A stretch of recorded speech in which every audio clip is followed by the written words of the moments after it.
ఒకప్పుడు సర్పం ఆరవ స్వరంతో మాట్లాడగలిగేది, అంతేకాకుండా నడవగలిగేది. ఏదైనా తోటలో దేవుడు ఆదామవును ఉంచినప్పుడు దేవుడు తినకూడదని చెప్పిన చిట్టుఫల తినమని అపవాదైన సాతానుడు కుయుక్తి కలిగిన జంతువుల్లో ఒకటైన సర్పమును ఎంచుకున్నట్ట. ఇది ఆది సర్పం కాదు, గడి సర్పం కాదు, ఇది సామాన్య అడ్వర్ట్ స్నేక్. ఇది చిన్న శైలిలో ఉన్న అనకొండ. ఇది ఇంకా పెరిగి చాలా పొడవుగా పెద్దగా మారుతుంది. అయితే ఆది సర్పము, ఘట సర్పం అనేది కాళ్ళతో నడవగలిగింది, మానవ స్వరంతో మాట్లాడగలిగింది.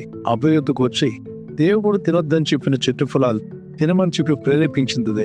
ఆ చెట్టు ఫలాలు తింటే దేవుడి కన్నా గొప్పవాళ్ళు అయిపోతారు, ఓ దేవత అవుతావు, మీ ఆయన దేవుడు అవుతాడని చెప్పి భ్రమపరిచి ఆ నిరాశకు ఆమె లోనై ఉన్నదాని మీద తృప్తిపోయి లేని దాని కొరకు ఆతృత ఎక్కువైపోయేది.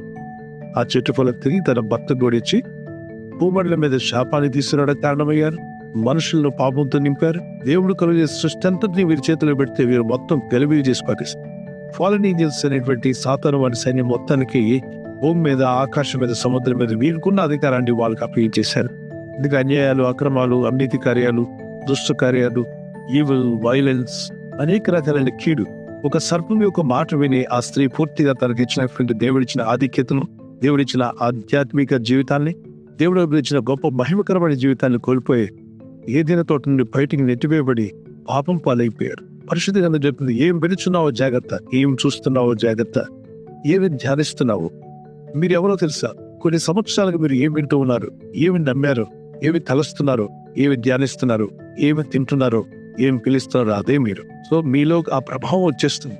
అన్నంలో విషయం కలిస్తే ఎంత ప్రమాదమో, తప్పుడు విషయాలు చెవులో పడితే కూడా అంతే ప్రమాదం. ఇంత జరిగిపోయినా దేవుడు లోకం ఎంతో ప్రేమించి తానే కుమారుడిగా ఈ లోకానికి వచ్చి తన రక్తమును చిందించి ప్రతి మనిషిని పాపం నుండి, శాపం నుండి విడిపించి పరలోక రాజ్యం చేర్చడానికి మన కొరకు సమస్తాన్ని త్యాగం చేశారు. అందుకే లేఖన ఈ విధంగా సెలవిస్తారు. రోమాపత్రిక 16:19-20లో సమాధానకర్త దేవుడు సాతాను మీ కాళ్ళ మీద చితక దొక్కించును అన్నాడు.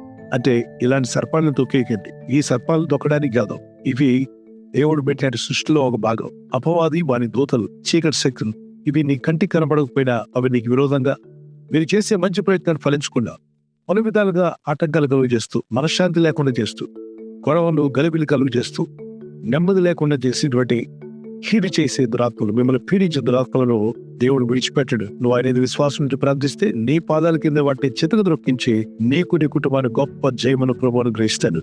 God bless you. మిమ్మల్ని దీవించునుగా. క్రీస్తు యేసు కృపా సమాధానం మీద తోడే నడిపించును గాక. ఆమేన్.